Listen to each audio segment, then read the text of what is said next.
YouTube каналыма қош келдіңіздер. Сіздерге бүгін асқабақ қосылған өте тәтті, дәмі ерекше болып шығатын пирогты ұсынамын.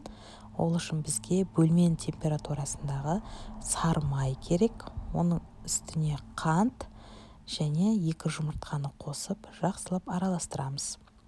Араласқаннан соң қаймақ, апельсиннің цедрасы және асқабағымызды саламыз.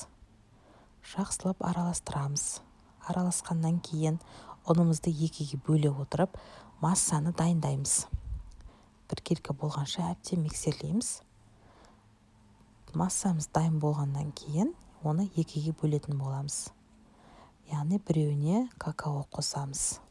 Бұл зебра пирог сияқты дайындалады, бірақ бұның дәмі ерекше болады. Өйткені бұған апельсиннің цедрасын және асқабақ қосатын болғасын. Екі массаны дайындап болғаннан кейін формамызға кезек-кезек құйып шығамыз. Осылай кезек-кезек құямыз. Дайын болғаннан кейін шпажканың көмегімен айналдырып, әртүрлі өрнектер салуға болады. Қызып тұрған пеште пісіріп аламыз. Бізде осындай пирог дайын болды. Бұның ерекшелігі бірден формадан шешіп, ыстық күйінше ыстық шаймен жей берсеңіздер болады. Бұл бұрқырап, осындай әдемі болып шығады. Өте жұмсақ, дәмі де ерекше. Сіздер де жасап көріңіздер. Менің жасағаным ұнаса, лайк басыңыздар. Ас болсын.